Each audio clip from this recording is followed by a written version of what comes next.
Hello and welcome to the upper deck. And first of all, happy Mother's Day to all the mothers who are watching us now or later, and a special happy Mother's Day to the mothers of our New York Yankees. We owe you for giving birth to them. So happy Mother's Day to you, and happy Mother's Day to you, Ciarra. Yeah, thank you. And happy Mother's Day to all the moms out there. Absolutely, and we have a bunch here already in the chat. Our usual neighborhood is gathering. So hey CT, hey Jonathan, hey Lori, Lori who's showing us right up like yep. Let's hope that we don't see any clouds in the outfield today. And John the Bagel Dad. Lynn hasn't had breakfast. John the Bagel Dad, Lou, and FJ. Good morning to you. So, you know what? Before we go right into things, let's start like we always do with Spencer's trivia question of the week. So, the Yankees, as we know, are in Sacramento this weekend for a three-game set against the A's in their temporary home, Sutter Health Park. This minor league field is familiar to Aaron Judge as he played there when he was a student at Fresno State. What was his uniform number at Fresno State? Now, this isn't as hard as the Star Wars question last week because maybe there's some what you would think is significance to the number, but maybe it's not significant. But let's think about Judge growing up there and the teams that he was following. Maybe that connects in here somewhere. I know, but I don't know. So and neither will you until the end of the show. But put your guesses there in the chat. And thanks, Spencer, as always. Do you have anything off the bat, Ciarra? So Judge is a huge Barry Bonds fan, and I'm probably going to get Barry Bonds' jersey number wrong, and everyone's going to crucify me, but I want to say it was number 25. So I'm going to go 25 is my final answer. 25 is your final answer. We have an early bid from Lori for 29. We have Jonathan coming in with 99. So we'll see at the end of the show. So, all right, let's go way back to the start of the week with the Padres. So we won a series. Hallelujah. 2 out of 3. I do have a question though, and I hope there was a reason for it. Wednesday night, they put Weaver in before Williams. They brought Weaver in as the setup guy, and Williams closed on Wednesday. Do we have to worry about that? We haven't seen Weaver since. Granted, we're talking just Friday and Saturday, but what was the thought there? Thankfully, Williams, got himself out of a bad situation. But why would they take that gamble? What was that? I don't really know. So typically, I would say Aaron Boone, I don't know what you're doing. I would very much be hard on him. But Wednesday's game, I'm going to give him a little bit of grace. And I think this is one of those rare times where you and I are going to disagree, Lynn, because I look at the other decisions that were made Wednesday in that walk-off win, and, he pinch hit. He brought in Grisham for a pinch hit who hit the 2-run home run and gave us the tie. Thank God, because then our beloved captain got up to the plate and did nothing because for what I love the guy. So please don't anybody take this the wrong way, but he's not clutch. He's a unicorn. Watching him day in and day out, we're so lucky to do it, but he's not clutch as far as I'm concerned. But that's another conversation for another day. Mm-hmm. And then he pinch hit JC Ascaro,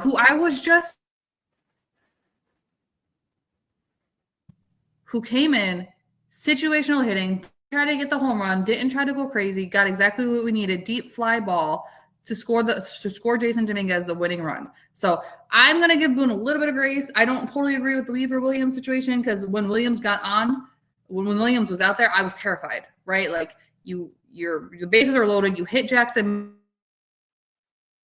Yep. But I'm willing to overlook that just for the simple fact that the two pinch hits won us the game. Yeah, we could overlook it, but I can't unsee it. I can't forget it because um we talked about it last week. I think everyone was feeling really good with Weaver being where, at least for me, I believe that's where he belongs. Regardless of all the dollars spent and the reason why we brought Williams in the first place, at least like until we get a good sample size that he's figured stuff out. I don't even think, so one game doesn't do it for me. He got himself out of a really bad spot. So, mad props on that. But I'm just keeping my eye on that. And it's good to see Weaver get some rest if that's what it's about. But, I'm hoping he's our closer today, is all I'm saying. So if we're in that, and we will be in that situation. So I hope to see him in the ninth and not the other way around. But maybe I'm worrying about nothing. Who knows? All right. So let's switch. We haven't done some hot topics for a while. Oh, thank you, FJ. Um, don't forget to credit Cabrera with a perfect sack bunt. Thank you. Listen, FJ, I would give Cabrera credit and pat him on the back. But the night before that, when we kicked the dog crap out of the Padres 12-3, Cabrera had 2 outs in 1 inning. Okay. And his bunt the night before was terrible. So I'm happy that he learned how to bunt in between games, but I still hadn't forgiven him for the bad bunt the night before. I'll give him like a half of a credit. Yep. So you could see that there's going to be this tension between Ciarra and me with the Cabrera thing, because I'm like, yes, FJ, yes.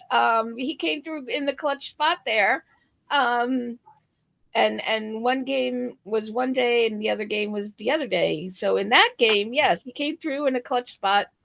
But we're going to be talking about Cabrera throughout the show, I have a feeling. And Jonathan's saying, and Jonathan's just agreeing that Williams just isn't it yet. He can't come in to close the game so far.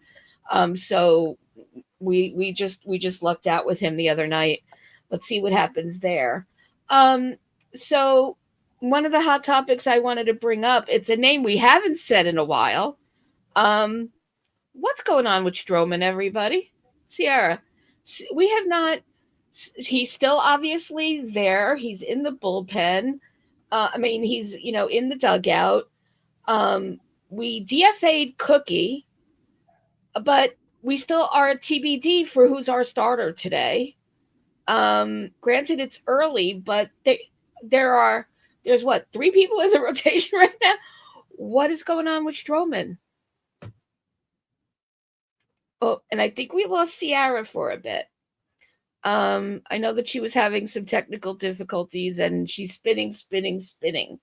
So to me, it's just an open question. I'm not quite understanding why right now we have Williams, Frieden, Schmidt, and Rodon, and Schmidt, isn't really guaranteed either. So. And FJ, I agree that would make the most sense that it'll be Yarbrough, because he would be the next man up. But I also wouldn't be surprised if Cookie, who they just DFA'd, like 3 hours ago, I'm exaggerating, but maybe there's enough time with the time difference. He could be on a flight out to Sacramento for all we know. But it just speaks to how uncomfortable our situation is right now with the rotation, the starting rotation. We're going to get a whole lot into the bullpen in a minute too, but it's just TBD. The New York Yankees are to be determined on their starting pitching, and I know and May, for crying out loud. So, and welcome back, Ciarra. It is going to be one of those days where my internet does not want to cooperate, so I apologize. As far as Marcus Stroman is concerned, I feel like we're never going to see the guy ever again. Like, we haven't heard anything about him. If we're being completely honest, there's news on DJ, there's news on Scott Efros, who isn't even a real person. There's news on Stanton. but we don't hear anything about Stroman. All we see is him in the dugout with this blank stare. Like, I don't even know what he's looking at half the time. I feel like they have drugged him up, and they're just trying to get through the season and hope he doesn't notice that he's not pitching. You know, I'm just waiting for some sort of article. I'm even wondering why there's no speculation on this out there. Why, I mean, Pinstripe Alley and all those folks, why even, that level of articles and sources that we know about, why Hoke or MLB Morning Lineup or any of these outlets aren't talking I, about it. I think what it Um, is because everyone pretty much knows what the Yankees are doing. I mean, obviously, I'm kidding about the drugging him up, but it was very clear at the beginning of the season that Stroman was not going to be allowed to make 140 innings because they do not want to pay him. And at this point, I mean, I loved Marcus Stroman, but I don't blame them with the way he performed at the beginning of the season. I wouldn't want to pay him either. He didn't look good. So if he really is injured, I hope nothing but the best for him. But we'll see what happens. We'll see if he ever comes back to life. I don't blame them either at all. But you would think that, especially given bullpen performance yesterday, is a great case in point, why he's not out there then. Why Mm-hmm. isn't he out there, for the middle inning guy, at the minimum? What? So maybe there's an injury and no one's talking about it. It could be a million things, but it's worth the speculation. And I just felt the need to call it out. Um, and so hey, Jason. So Efros has been teleworking for the last 2 years. Yeah. Who knows? Maybe he's the PR guy. Maybe he's a brilliant marketing guy, and he's the one doing all those funny videos that we love so much. Who knows? Ever since he's been gone is when they really upped their game with the Yankee account. So who knows? And FJ, yeah, we're gonna get into that in a bit.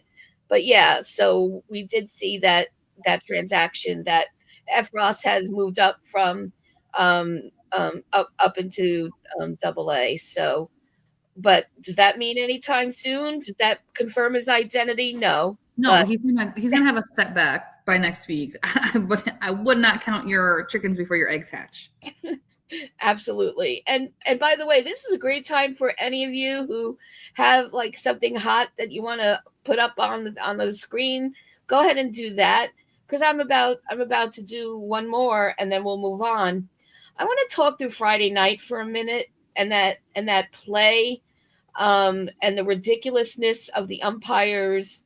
It was the fifth inning Friday night, and so just a reminder: Grisham walked. Judge was robbed of a hit, and then Rice smoked a single up the middle, and I think that advanced Grisham to third. Okay, so Rice on first, Grisham on third. With two on and one out, Goldie came up and roped the ball out to left center, and it was trapped by Blade as he dove into it. But despite it was called as an out.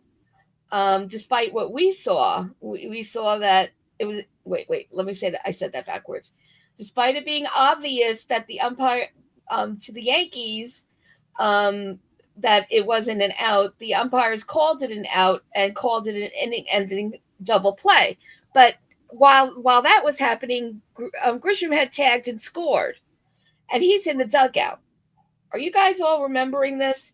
And so then the umpires got together because managers can't ask for a review of a play like that. But the umpires took it upon himself, talked about it, and then decided to give Goldie the hit. Oh, what to do? What to do? It's an Abbott and Costello situation. Who's on first? Who's on second? What do we do with everybody? And they made Grisham come back out onto the bag. They put Rice on second. I just don't understand. Um, I don't understand why he was being punished for playing correctly. So the crazy part about all of that is the second base umpire had called it a hit, and the third base umpire had called it a catch. So right there, you have two umps who already are not agreeing. My biggest gripe with the MLB and their umpires, just in general, is there is no accountability for them when they make a wrong call, when they mess up a perfect game, when they call a clear home run by Aaron Judge a foul ball, when they mess up something like that. There is no accountability. Whereas in the NFL or the NBA, if a ref does something wrong, they can be fined, right? Like there's more accountability, and because you're losing money, you're more likely to get your calls correct or to just be more careful when making those type of calls. MLB has never held their umpires accountable. They can throw people out, they can get calls wrong, they can take a game winning or losing call and screw it completely up and screw one side altogether. So there needs to be more accountability. And I don't want robo-umps. Let me be very clear. I'm against robo-umps because I think it takes away from the human element of the game. I do like the AB system going on in AAA. I think that's fair, but I still want human umps because, look, maybe I like drama, but I like seeing managers yell. I like seeing a little bit of fun every now and then. So that's the only reason I don't want robo-umps, but there still should be some more accountability. Now, Grisham did end up scoring, thankfully, on a sac fly from Dominguez, but then everyone's favorite shortstop got up and ruined all the momentum and grounded out. So it was kind of it was an inning killer, I guess you could say. Yeah, and it was a unique situation, and it's one that I certainly haven't seen in a long time. And so, FJ, to answer your question, like the MLBU rules seem to be that that they don't acknowledge assumed outcomes, and that's why that was the reason why they put Grisham back at third. But the other thing is, with this rule in particular, and to Ciarra's point, they don't have to explain anything. And so that contract, that needs to be negotiated much better next time, because they should have some standards. Because if for no other reason, fans deserve to know. You know, and we could have a whole show about, we could have a whole podcast that would run for a year to talk about the umpires. Look at Monday night's game when the Yankees were playing the Padres, right? I shouldn't care because it didn't happen to the Yankees, but it could be what changed the whole momentum of that game. We ended up losing. The umps threw Tatis out, or the home plate ump threw Tatis out because he said one thing to him, which is insane to me. So love him or hate him, Tatis has never been ejected in his career up until Monday night. He said one thing. We don't even know what he said because even John Boy, who like does the lip reading, he couldn't get what he was saying. And if you notice, after they threw him out, Tatis just walked away. He didn't even do, like, when Jazz got thrown out, Jazz got his money's worth. Like, we're going to stay and we're going to argue since I'm already out of this game. Tatis just walked away. So I think throwing him out in that instance was insane. And then the Padres unfortunately came back and Devin Williams blew the game. We were up 3-0. We ended up losing 4-3. So shout out to you for that, Devin. But yeah, umps just need a little bit more accountability because sometimes they do things that just make zero sense. Yeah. And I agree with you, Ciarra, what you were saying about the I almost said RoboCop, but robo umps. First of all, that would mean that managers lose a strategy that is really effective in amping up their team. Case in point, what you were just describing, with Tatis being a gentleman, so credit to him, and just walking off after he had his one word say.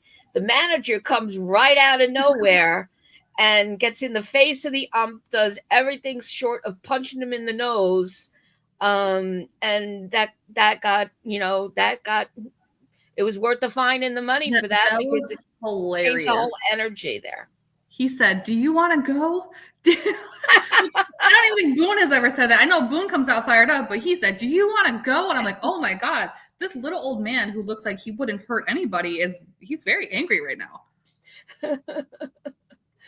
And Jonathan came up with another piece of hot news here. So go ahead. I brought this up to Lynn right before we went live because I just read Bob Nightingale's tweet and I wanted to puke. What the hell did the Dodgers need Kyle Tucker for? They have the frigging Avengers, right? You have Mr. I can pitch and I can hit. You have half of Team Japan in your rotation. You just brought up Hae-Sung Kim, who, again, Team Japan, but he can steal bases left and right. You have freaking Uncle Teo out in the field, and I know he's injured right now, but what do you need Kyle Tucker for? Where would you even play Kyle Tucker? You have everybody you could possibly need. You have friggin' Mookie Betts, who I freaking hate. You have Freddie Freeman. You have Will Smith behind the plate. Like, you don't need Kyle Tucker. Also, I don't know what the Dodgers are thinking. Like, I feel like it's a strategy for them to do this, because now that I think about it, the Cubs, if the Cubs continue to compete, they're going to try to retain Kyle Tucker. So I feel like the Dodgers are going to make the Cubs overpay for Kyle Tucker so that they can't go after anyone else. Because right now the Cubs and the Padres are probably the Dodgers' biggest competition when it comes to playoffs. Okay, so that's something to and Jonathan. Whatever, that's not my point. Yeah, exactly. But thanks for the clarification, Jonathan. Yeah, so we're not even in the hot stove yet. Like, we're in oh God, please get the flames going already. And they're already planning for the cold stove season. So who knows, maybe that's an evil empire strategy too, to get that word out there. I don't know, but boy, they're doing a master class they're making Steinbrenner look like a marshmallow compared to what they're doing out there. Go ahead and take this one, Ciarra. So Jason says, you think Bellinger hinders the Yankees from going after Tucker? I don't think the Yankees were ever. I know that a lot of fans want the Yankees to go after Tucker or Murakami. I don't think either one of them are in the Yankees' plans at this point, because think about it. Goldschmidt, he's only on a 1-year contract. He's amazing. I love everything we're getting out of him right now, but he is a stopgap. We have to figure out where we're putting Ben Rice next season. A hot take, I don't think the Yankees believe him as a catcher, or he would be catching right now. I truly believe that he's your next third baseman. Oh my God. Your next first baseman. Or to your point, Cody Bellinger plays the outfield and plays first base.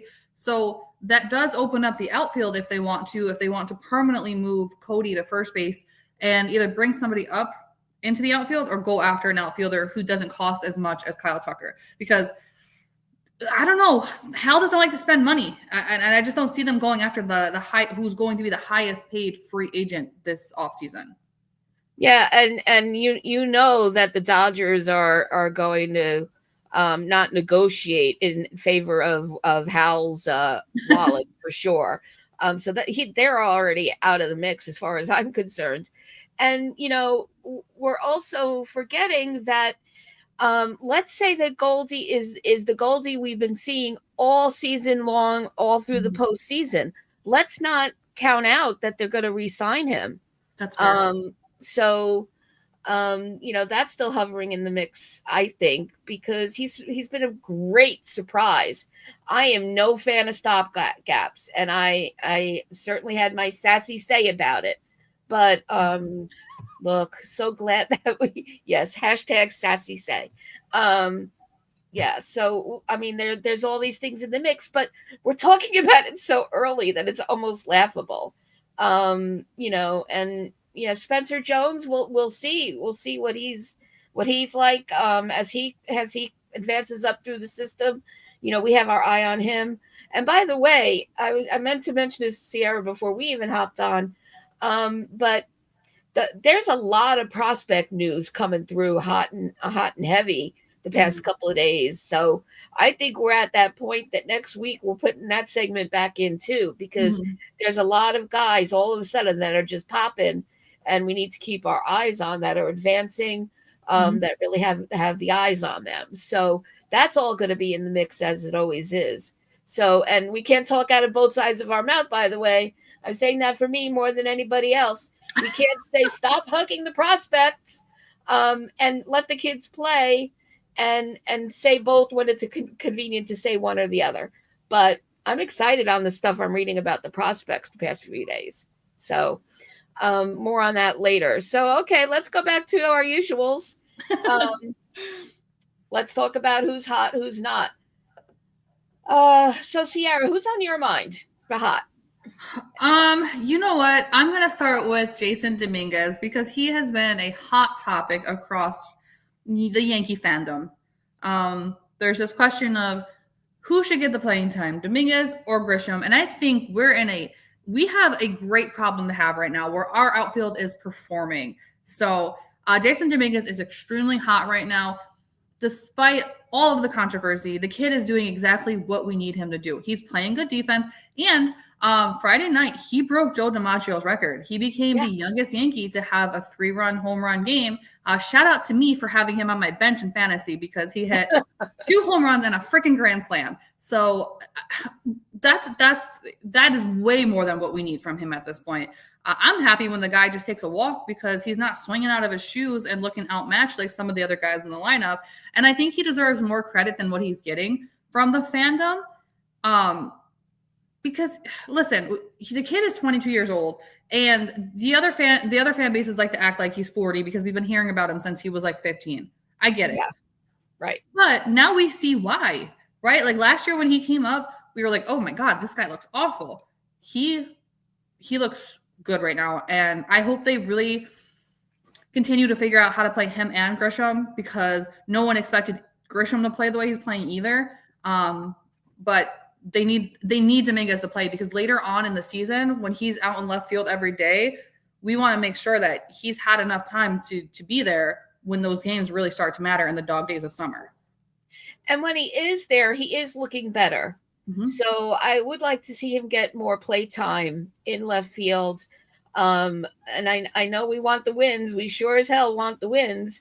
But, I think that he's figuring things out there, just like he's figured some stuff out at the plate because he was one of those, swing for the first pitch people and guys. And that's like a huge pet peeve of mine to begin with. But he has become a great reader of pitches. And right now he's batting 309 as a lefty. So, maybe I'm hoping that they keep him primed and ready as a righty, but he's really performing on both sides. So, defensively looking better and obviously really heating up at the plate. So, I think the Martian's hitting his moment. And in that 3 home run game, I believe he's the only player in MLB to ever do this, but he hit a home run from each side of the plate and off a righty and off a lefty. Like he basically just shut down the conversation of he can't hit off of one versus the other because he did it. I think I get what Aaron Boone has been saying, right? He hasn't been in these situations before, so we're gonna go with this guy. Like I totally get that.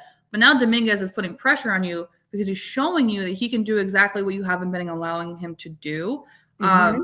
So I just hope to see more of it moving forward. And with that being said, I don't want to see it's hard because I also don't want to see Grisham lose playing time because he's also, like I said, he's not playing. Nobody expected him to play this way. Right. And so my who's hot, I have a few. My first one that I'm going to mention, hear me out.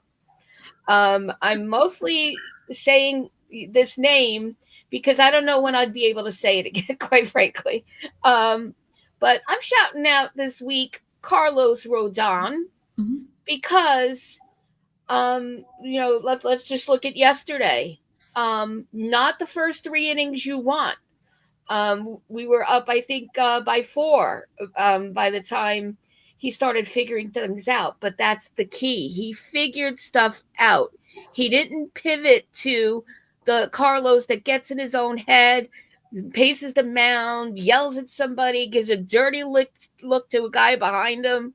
He got himself straight on his own, no mound visit. And then from there through to the 7th, he was really solid. And look, he's had a string of games now where he has been performing as the guy that we traded for. Yeah, and you know what? I want to give credit to Rodon because that's 5 games in a row, 5 starts in a row, but he has looked really solid. He struck out 10 guys yesterday, right? So regardless of the fact that he gave up 2 home runs and we were down 4-0, he struck out 10 And the bats were actually there to back him up yesterday. Yes. Whereas it feels like it was the bullpen that let him down yesterday. And that's what the issue is. That's 5 starts in a row where Rodon looks hot, and it's either the bullpen or the bats who continuously let him down. It's like we only show up as a well-rounded team when Max Fried is on the mound. And that has to be incredibly frustrating for Rodon because last year he got all of the hate that he deserved, right?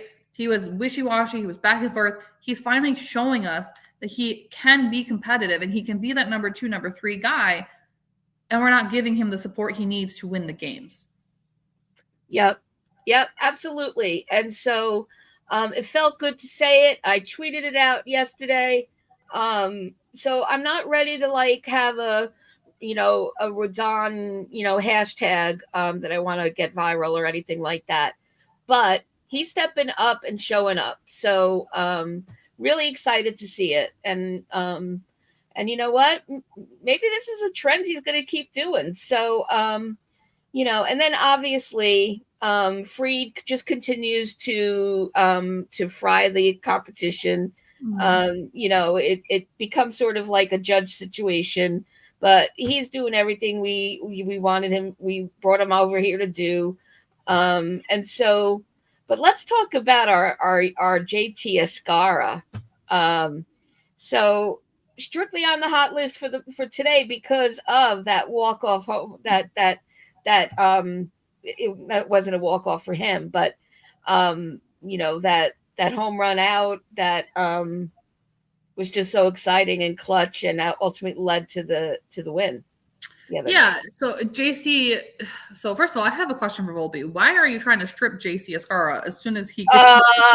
Hello. Oh. I think his wife might have some issues with that. No, I'm just kidding. But JC Escara, I was literally just told earlier in that day that he is not good. That is why we don't see him that much because I was complaining earlier that day how Austin Wells is struggling.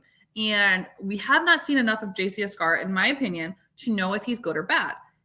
Right? So in the same game that Boone pinch hits Grisham to get the tie, we're down to basically the last guy. He pinch hits Escara. Now, we haven't really seen much of Escara, so again, we don't know what he can and cannot do. I put him on the hot list specifically for his situational hitting in this moment because he didn't swing for the fences. He wasn't outmatched. He did exactly what we need him to do. You have Dominguez, a speedy Dominguez, might I add, on third because I don't know about you guys, but if you watch Dominguez, that boy is hustling. He hits a long sac fly deep into left field that allowed Dominguez to score. And we win the game. So, and you hit it to left. You didn't hit it to right where they have a guy who could probably throw you out of the plate. Yes. So shout out to Escara because he did it. He drove in the winning run. Definitely gets flowers this week for sure. I put Will Warren as hot, but I'm more feeling like Midland. But I do want to make note of Will Warren because he went long. He went into the 7th inning, and look, the start of the game, he was the opposite of Rodon. He had a great first 3. Mm-hmm. Then the 4th was like, what the hell is going on? Get past the Rolades.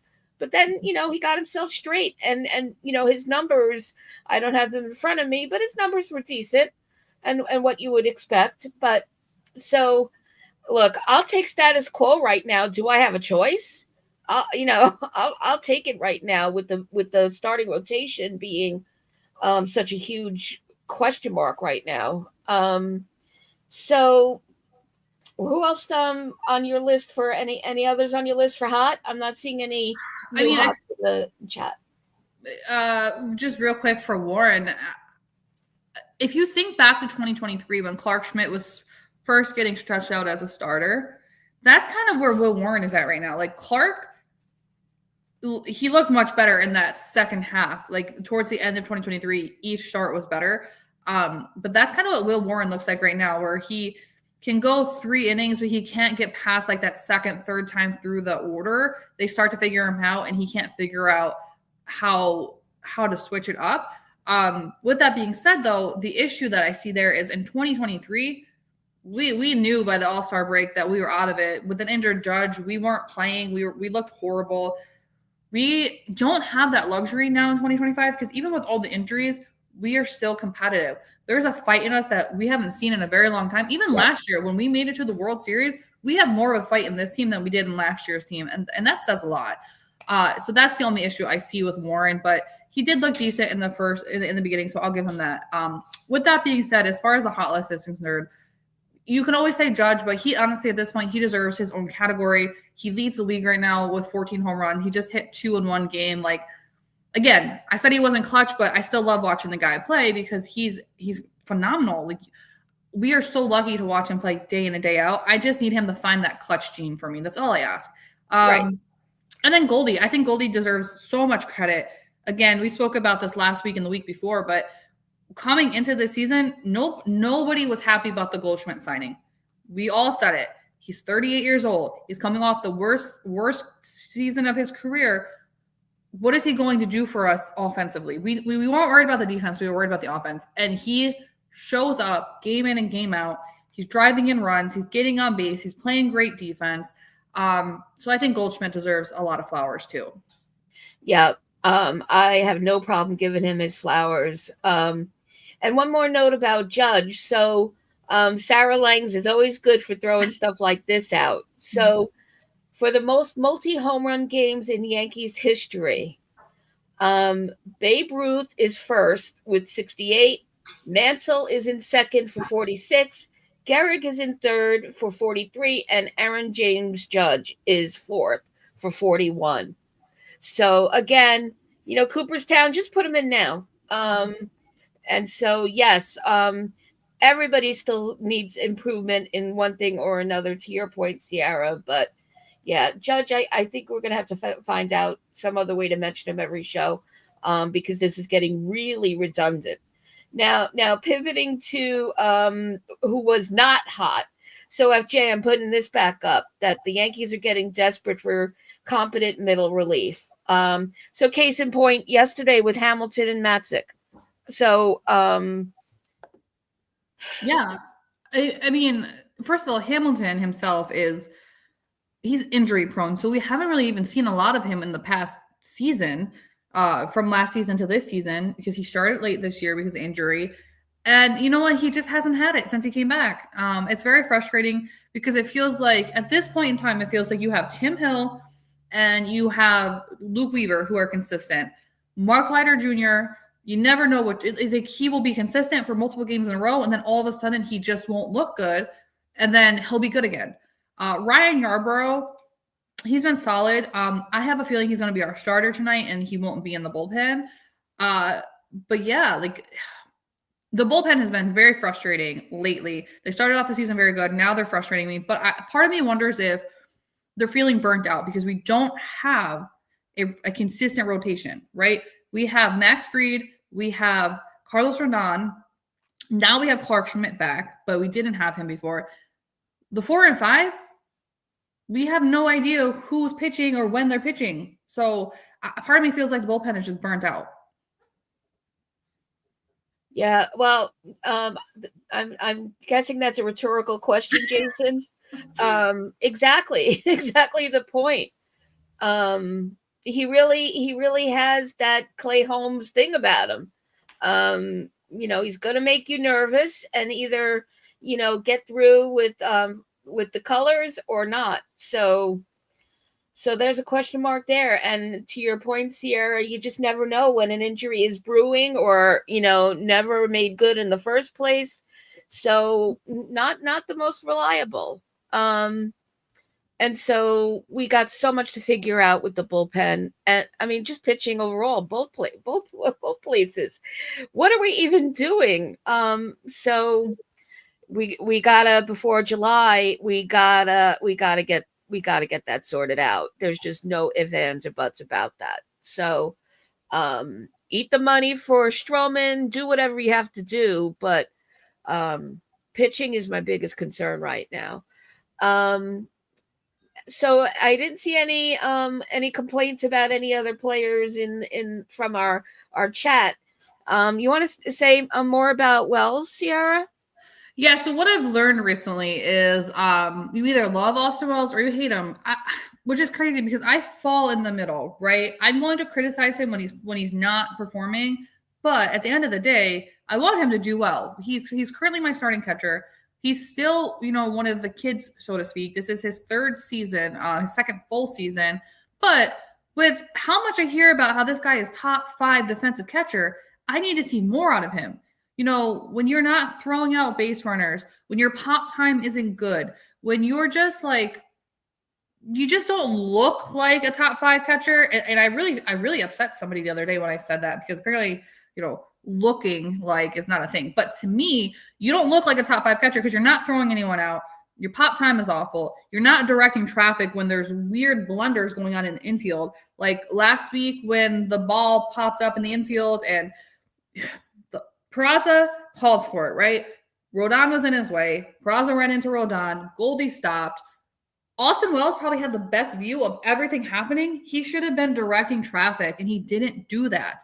I didn't expect Wells or Rodon to catch the ball because the pitchers never catch fly balls. I get it. But Wells should have been directing. But not to mention his bat. It's hit or miss. Yes, he hit a grand slam last week. Whatever. Congratulations. But he's not consistent. He's consistently inconsistent. And I believe he's batting like 211 right now. That doesn't do it for me. It's just very frustrating. The AL East isn't as strong as it used to be, and we're barely holding on a lead. I need more. I need more from him. Especially before we get against the Red Sox, which is looming over our heads. Yeah, and Ken's agreeing that he doesn't see him as a long-term solution. We thought he was he went from like rookie of the year candidate to where he is now. How does someone plummet like that? Was this a case of like it was for Volpe, like golden child, to what's going on here? I don't know. And it just makes me a bit more convinced that we should never have Ben Rice on the bench. And so use him, get him back adjusted and familiar again with being a catcher, and let him platoon for either first or catching as needed. Because if for no other reason, maybe that'll light a little fire under Wells's butt. Who knows? But the catching is just nowhere near. It makes me think like everything you just listed, Ciarra, were a bunch of the reasons we were not happy with Trevino, and it's what we're seeing now with Wells, who was the opposite of Trevino, and we were like, oh, this is our catcher now. Well, nope, that ain't it, kid, either. So well, Raziel, look, listen, you're fine. No detention for you. We're good. I'm not sending you to jug for being late, and thank you so much for joining. And even Lori's saying, Lori, you're a tougher principal than I was. We will need a note next time. Yeah, and so Raziel, you're pivoting us right to our next topic. This whole team is just going to be average until Big G comes back. 100%. So we know that Stanton is taking live batting practice. There's been some intimation from Boone that we might see him sooner than predicted. So my prevailing concern, as I've been saying, is don't rush him back. But it's going to be average until we get him back, probably. And the other key is that Judge has to stay doing exactly what he's doing. So our guy was out there running in the rain this week. So he's taking live BP. I know he said that he still feels a little bit of pain. Unfortunately, I feel like that's something he's going to deal with from now until the end of his career. I don't think tennis elbow is something, and look, I'm not a doctor, but I don't think tennis elbow just goes away. So I truly believe that he will be back at some point in the season, but he's always going to deal with that pain. But again, I'm with you. Don't rush him because honestly, at the end of the day, we need him when it matters most, and that's in the playoffs. Because that's when our guy shows up. I don't care what anyone says. And look, to the people out there that are saying Giancarlo Stanton has to earn his spot back on this roster, you're insane. He's already earned his spot. He doesn't need to earn anything. He's an instant plug-in. And you know what? All of the question marks about who's going there, it's going to work itself out. The people who are meant to be here will be here. I don't think Rice is going anywhere when Stanton comes back. Rice has earned his spot on this team. There are plenty of people in front of him who can hit the road. Pablo Reyes, never need to see him ever again. Oswald Peraza, I was rooting for you, but you're just not doing it at this point. So never need to see him again. Will Warren, he can hit the road. Like, there are so many more options available to who can leave when Stanton comes back. Absolutely. And I'm at the point where I'm ready to give my personal cell phone out to people that are saying this crap. Let me handle them offline. So and Ken, yep. So we're on the same page, Ken. Say that again. I said Ken and I are on the same page because I said this last week and everybody thought I was crazy, but DJ is as bad as he was the last 2 seasons. He was very injured. He would play much better he would produce more than what we're getting right now out of third base. So if you bring him back, he is they've mentioned him coming back versus Seattle. I'm okay with that. We're not getting production out of Peraza. Yes, he hit a home run yesterday. Kudos to him. But a 204 batting average, I think, is what we're at right now. Like, that's not productive. Yeah. And so both FJ and Lori are saying that they think he might be coming back when we face the Mariners next. And Raziel, you ain't wrong. You ain't wrong. But I try to be nice 99% of the time. Just don't fire me up. That's all. Don't give me a reason. It's that simple. So yeah, and we already talked about Efros allegedly moved up to AA. And yeah, it's true. Like when DJ's looking like the best option, we're in a world of trouble. But here we are. You know what it is though? So DJ has a glove, right? Regardless, like Peraza and Cabrera, they have days where they look good, and they have days where they look like they don't belong on a Major League Baseball field. And Pablo Reyes looks like he should have never touched a Major League Baseball field. And now I understand why the guy was a career minor leaguer, because what was I rooting for? That we're just gonna save that for a different day. DJ is a Gold Glover at second base. Okay, he's always looked good at third base. So either way, when you plug him into that infield, the defense is automatically better. And Raziel, I want you to take what you just put there and tell the universe right now. Look up to the sky and say, "Just kidding." I'm not gonna look for you. I don't have any wood in front of me right now, but yeah. Look, no chances whatsoever. Exactly. Thank you. Okay, all is right with the world. All right, so let's just do the real and again, I don't have a slide for it, but there's just one quick mention that Cookie was DFA'd. But you know what? I just checked the Yankees website and it's still TBD for pitching, so I stick to what I said at the top of the show. He could be on a plane right now eating some peanuts and getting ready to suit it up in Sacramento. What does that say about us and where we're at with our pitching situation? Because he cleared waivers. Nobody wanted him, just for him to end back up with us to just get outrighted to AAA. Like, that's how bad our pitching situation is right now. And if you told me that we would still be barely hanging on to first place in the AL East with this horrible pitching staff situation we have going on right now, I would probably laugh. But somehow we're still hanging on to first place, but we need to fix the pitching quick. Because if you look over our shoulders, the Red Sox are right behind us. And Alex Bregman is heating up. But regardless of all the drama that's going down in Boston, they're still playing very well, and it's very scary. Yeah, it is.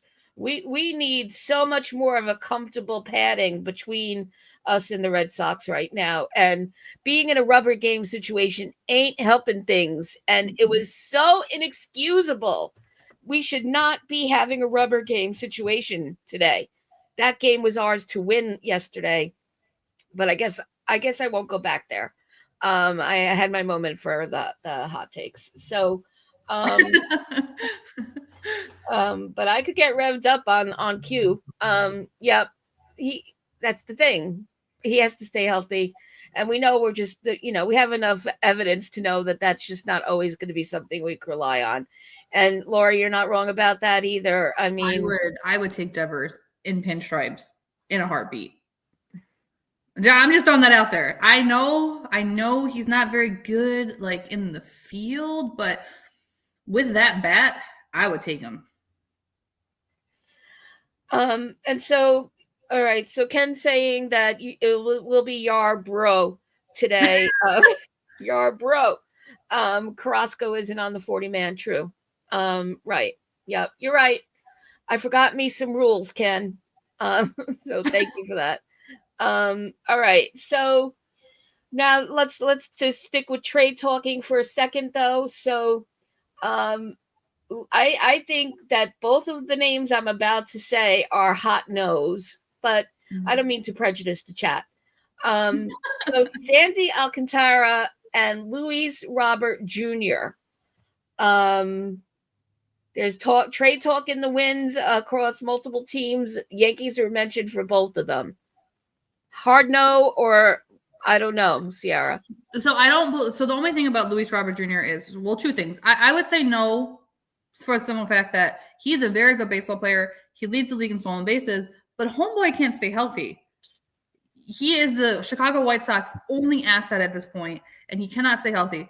With that being said, I don't believe the rumors, including the Yankees, because news just broke this morning that the Mets are interested in Robert Jr. and the White Sox are interested in Blake Tidwell from the Mets. So I could see that trade happening. Because look, I'm not. This is not me bashing the Mets. They're playing very good baseball right now, but they don't have the outfield depth that the Yankees have. We have outfield depth, so it wouldn't make sense for us anyway to trade for Robert Jr. With that being said, the other name, Sandy Alcantara. If you had asked me at the beginning of the season, I would have said we don't have the trade package put together for him, but he looks awful. So if we were to trade for him, they would need to ease up on what they want because he is not worth the trade package that they would have wanted in the beginning of the season. Lou heard rumors of Goldie being traded for a pitcher. Where did you hear those rumors, Lou? Spill your sources because I haven't heard anything. People. So Raziel and Lori are both hot yeses for Alcantara. Yeah, I'm not saying no. I'm just saying the package that they would have wanted at the beginning of 2025, they don't get now because he's not pitching well. Well, and he was out all last season with Tommy John. Mm-hmm. And so don't we need a little bit more of an experiment here to see how he's doing? Because right now he's at 8.42 ERA, guys. So and that the ERA is what worries me. The TJ, I don't worry about as much because I feel like it's so common now in baseball that it's hard to find a pitcher that doesn't have some type of history with injury. I just don't want them to take somebody with TJ history, do what they did to Luis Hill, overpitch him, and cause more injury in the future. Because I still believe that we caused more damage to Luis Hill because we didn't stop him from pitching last season. I say 100% to that. And, let's also remember in terms of Alcantara, that Hal's purse is tiny and thin and has no hinges to open up very wide. So not only are there 2.5 years left on his contract, which is $56 million, but he has a club option in 27 for $21 million. So do you see Hal fainting on the floor at even the thought of negotiating that mess? So we'll see. But Listen, if he figures stuff out and he's still on the table when there actually is a cold stove season, I'm looking at you, Dodgers. Then it would definitely be worth the consideration. So those are the trade talk rumors. So in terms of what's next, listen, if the Yankees don't figure stuff out right quick, Sevy is ready. I spoke to him yesterday. He is ready to run a clinic today. So Sevy is going to be showing up and showing out. And we're here like, oh, who's it gonna be? It's probably Yarbrough, but who's it gonna be? And that's the situation we're in now. Look, if Sevy pitches as good as Michael King did against us, I don't hate it as long as the bats show up against the bullpen. Because if you look back, Michael King looked great against the Yankees. I listen. I'm going to backtrack the trade talk real quick. Michael King and Dylan Cease are both free agents after this season. I think both auditioned for us. We already know how Michael King can perform, so I'm just throwing that to the universe. I know it's probably not going to happen, but I'm just throwing those out there. With that being said, if Sevy shows up with ace-like stuff, just like we expect him to, because he, previously was a Yankee, and that's kind of what happens. As long as their bullpen falls apart, like the Padres bullpen did, and the Yankees just take advantage of it, I don't hate it. No, I'm looking forward. I'm looking forward to seeing Sevy on the mound again. I can't lie. I want him to succeed? Absolutely not. But I'm really curious to see what we get from him today. But yeah, let's put that Mets pitching lab that they always talk about to the test. Did they fix Sevy? Or is he the Sevy that the Yankees remember? I guess we'll find out today. That's right. 100% Raziel. I fight tooth and nail with people all the time to tell me Dylan Cease is not a good pitcher. He took us into the seventh inning on a no pitcher. Or on a no hitter. What the hell am I saying? He took us into the seventh inning on a no hitter. And then, shout out to Cody Bellinger for showing up and hitting a home run. But that is a good pitcher. I don't know why people think that Dylan Cease isn't a good pitcher. And I could verify that Ciarra said that before we jumped on live. So, all right. And so the next thing is look ahead, everybody. So we're heading off to Seattle, where we might see DJ LeMahieu. And then Thursday night, I'll get to in a minute, but there's no game. And then we're facing the Mets. And so CT Cards, I don't know if you're still here. CT Cards was the first one here this morning, and what he said was, please just don't talk about Soto. Everyone's talking about Soto. So, but at this point, we're gonna have to mention it, at least implicitly, when we head into the Mets with the Mets as of Friday. So this time next week, we'll be talking about hopefully not a rubber game, but it'll be the Mets at the time. So looking at this schedule, right, we're facing two very good baseball teams. The Mariners are playing good baseball right now. I mean, just like the A's, both sides of both the AL and NL West, there's really good baseball going on over there. But I don't know if anyone has actually paid attention to the Mets. With all the talk about how Soto's not performing and he's not worth his contract, they're still playing great baseball. Kodai Senga is right behind Max Fried for lowest ERA in baseball right now. And I don't know if it's changed recently, but they had the lowest team ERA 2 weeks ago. And they also have Pete Alonso, who was playing. Listen, they didn't want Pete Alonso back, and he's playing NL MVP caliber baseball at this moment. But the whole story that we're going to hear going into this is the Soto saga and the Judge and Soto, and they're going to overlook the other players. So hopefully our team doesn't get caught up in that and they come out ready to play, because we're 22-17 and the Mets are 25-15. We're both first place teams. So again, Mariners look good, Mets look good. The Yankees need to play to that level of baseball, just like they did against the Padres. Do not play the way we played against the Rays, where we just forgot how to play baseball. Please. Yep. And Lou's going to remind us that the Mets swept us last year. Yeah, I could guarantee you, based on that, we have like 3 pitchers that Freed will be one of them. I would open pray, Lou. Um, and speaking of the Mets, let me just tell you that we have an off day on Thursday, and so we're doing our episode 3 of New York Yankees History and Heroes, and we're going to focus on the 1985 season for the Mets and the Yankees, respectively. And we're going to be highlighting an outfield from the early 80s through the 90s, and that is somebody we're going to leave secret until you see until you come join us Thursday night. But think about an outfielder from the 80s into the early 90s, and maybe you know who we're going to be spotlighting as our hero on Thursday. And so 3 pitchers and a prayer. You got that right, Lori. So here we go. We're going to wrap as we always do with Spencer's trivia question of the week for those of you that are just joining us or in the chat.